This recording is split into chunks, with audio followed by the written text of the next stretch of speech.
Welcome to On Scene. I am Mason Matthews. I'm Joey Huffman. And we've got a guest with us today. We've got the Fire Prevention Administrator, Ross Coleman. We want to thank him for coming on. So, pretty cool topic today. So with upcoming fireworks season approaching, you can see that is going to be our topic for today. So Joey, you've worked here a lot longer than I have. You bring that up a lot. Yeah, I do. Almost actually like double the time. But just in my career, I know you have too. I feel like every summer we get more and more injuries, us making runs in the ambulances on people, suffering from injuries from fireworks. Man, I've seen kids with missing digits actually lost part of their hand. I've seen people lose their eyesight because of it. They can be very dangerous. Well, and I know we've heard, just here in Texas, over the past several years, wildfires starting from fireworks, right. Not to mention just the injuries itself. So, what more of a perfect guest we could bring on our show here today, but Ross, and bring his expertise. And that's what we're going to talk about today. We're going to talk about a little bit about fireworks and the differences in them, some of the do's and don'ts when using fireworks, rules and laws and regulations involving fireworks, as well as basically some safety information. So I kind of just want to start out and Ross kind of talk about, I know these are all bright colors and they all kind of look the same, but there's actually quite a bit of differences in the kind of fireworks you can buy and where you can buy them. Correct. So essentially in Texas, there's three primary different types of fireworks. We call them 1.4, 1.3, and then novelty items. 1.3 is really the most explosive type of firework that you're going to use, and that's what's going to be used by your commercial displays, your pyrotechnic operators, the people who get paid and have the licenses to launch the big 4th of July celebrations and New Year's celebrations. And then that brings you back to the 1.4 items, and that's the consumer grade items, which you see right here to the left. That includes some of these traditional regular firecrackers that you would see. Black Cats are probably the most popular of those items. You've got some Roman candles, smoke bombs, M880s, and then sparklers. Sparklers we actually find to be particularly dangerous.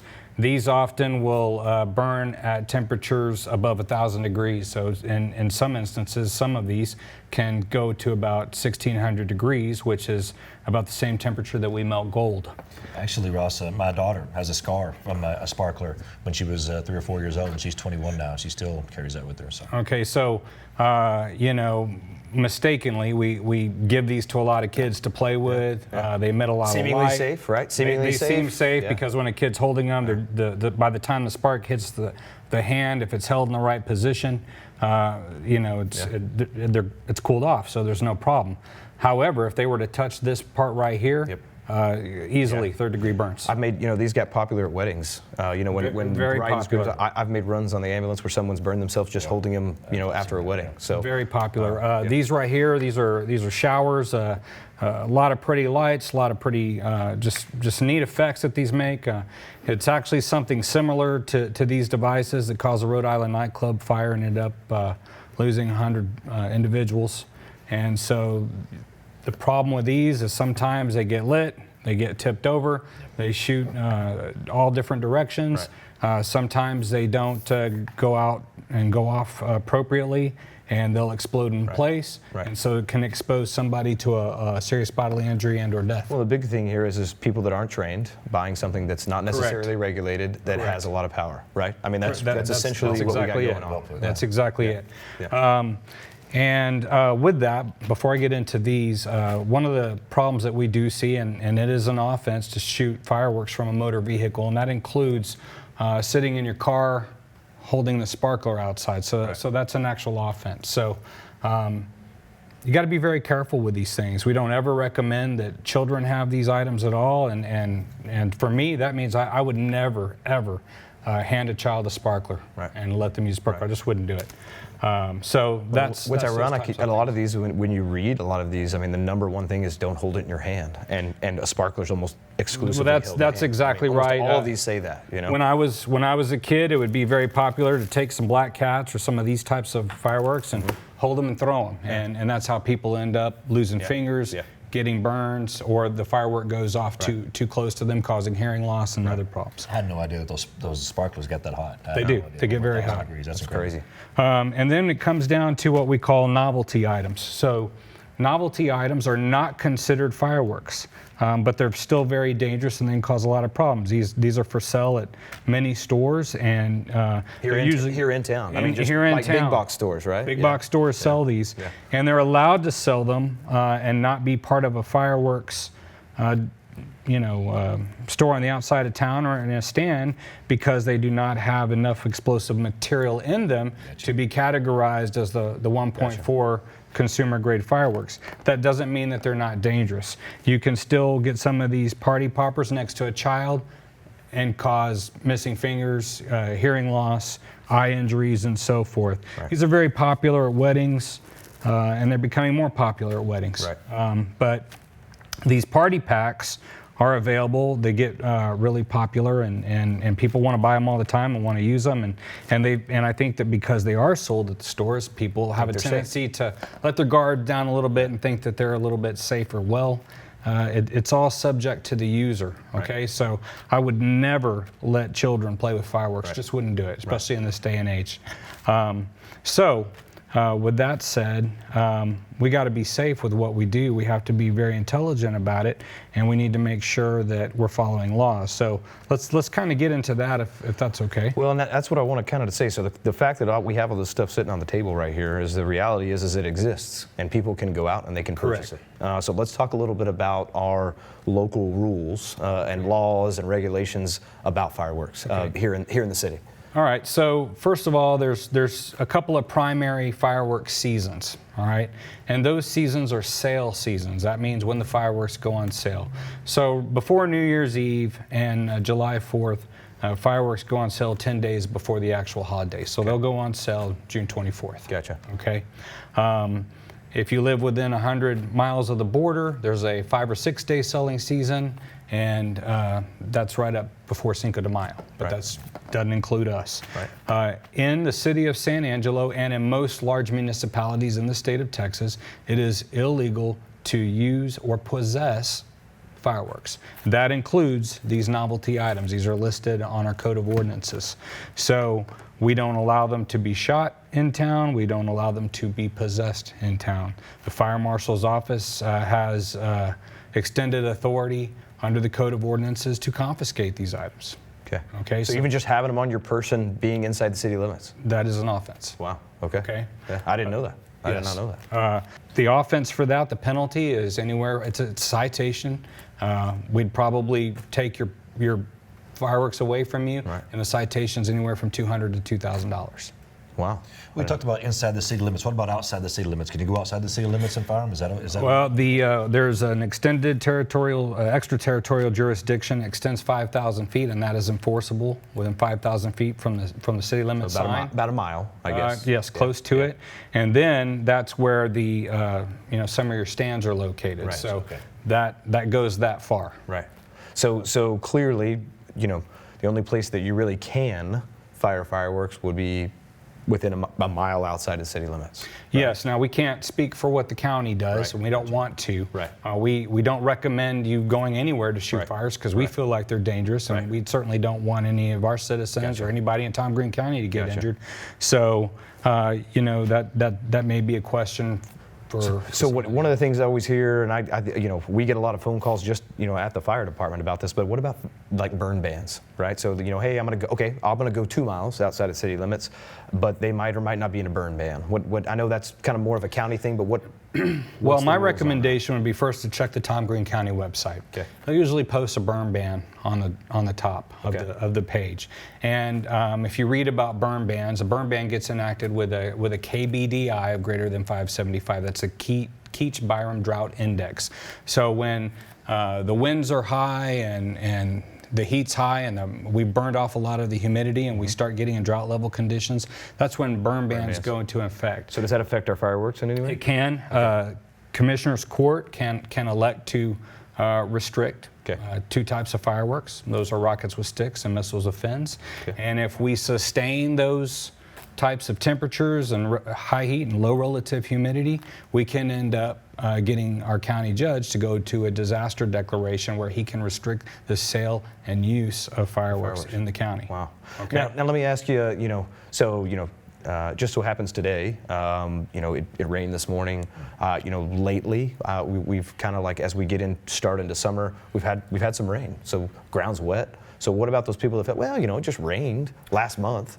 I'm sure it's fine. And that's a popular notion. Yeah. Everybody thinks, okay, we've had a lot of rain, now I'm free to go out to the county and burn my trash or whatever else I want, burn my brush. Right. Well, we're happy that the grasses are green. We're happy that we got that moisture in there because we always need it here in San Angelo. Right. We're a relatively arid climate, and we're happy to have a little humidity.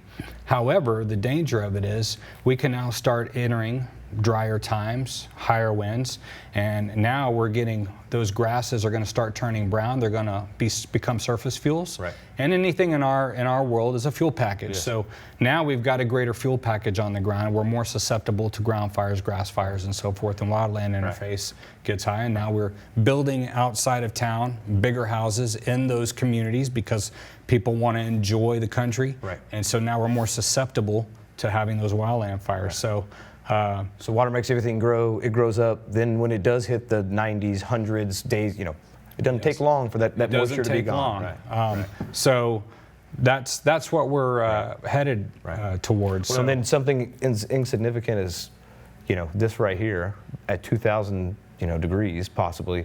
Now you're hitting that underbrush and you've got a wildfire pretty quick, right? I mean, just think about it. Much, right? Just think about this. Not only do you light it, it stays sustained until it's burnt out, right? Right. So it's like having a cigarette that you toss out your window on steroids. Right. Yeah. You're flipping that out, and that's what you're into. So we want to stay away from that. Okay. We don't want to.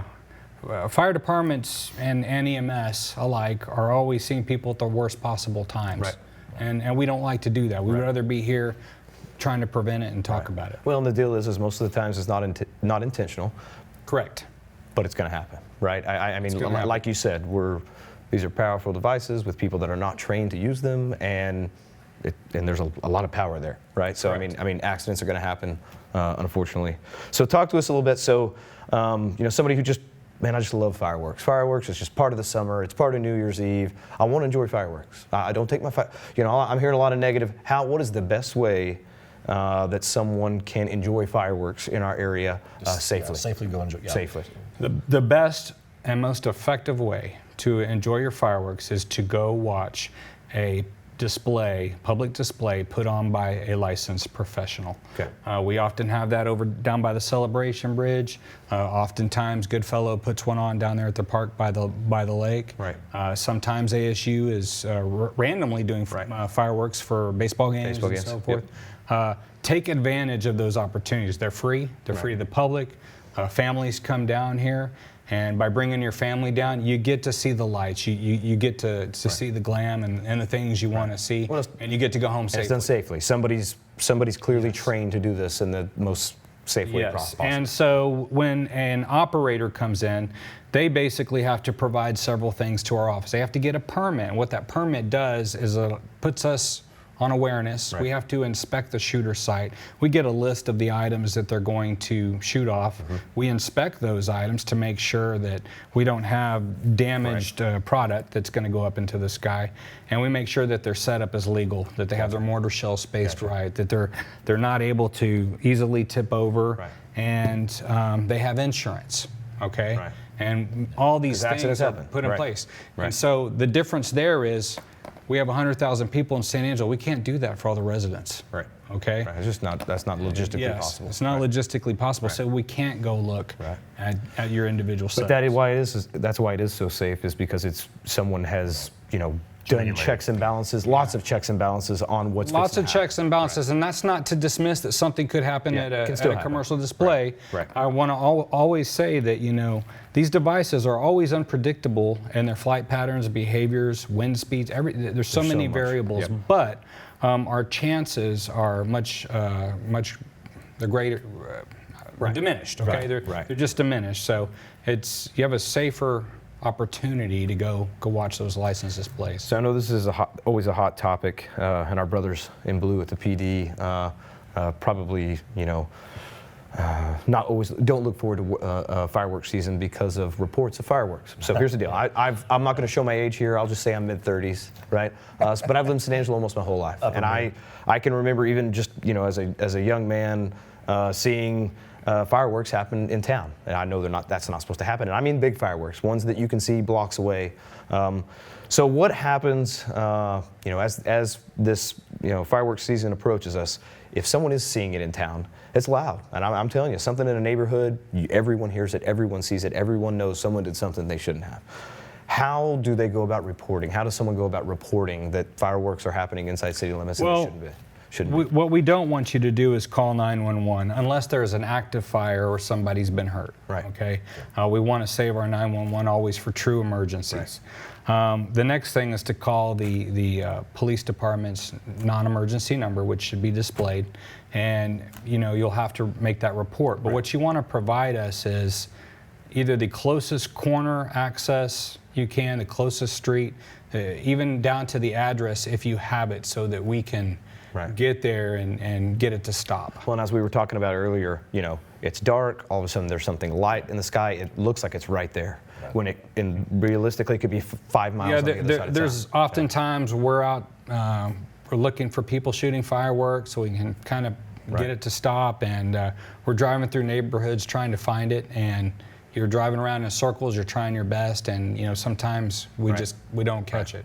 And I know some people get frustrated because they're like, man, I've called the 911 and I don't have anybody coming over here. Well, we do our best. When we do catch the individuals, we get a stop to it, whether it's through citation or education and confiscation of the property. But we want people to just try to be responsible. Right. Think about it. Right. It's celebrating the United States independence. I mean, what a great thing. Right. But let's go downtown and watch a display. Let's go out to do it as safe as possible. Yeah. Yes, sir. Well, Ross, that is excellent. I tell you what, as firefighters, I thought I knew a lot about fireworks. Man, that was I learned some stuff just on us, and we prepped for the show. So I want to thank you for being here. If you have, if anyone has any questions, you can contact the Fire Prevention Office, and that number will be listed. But I just want to thank you for coming on. Thanks for having me. And I guess till next time, I'm Mason Matthews. Joey Huffman. We will see you next time on Scene. Next time.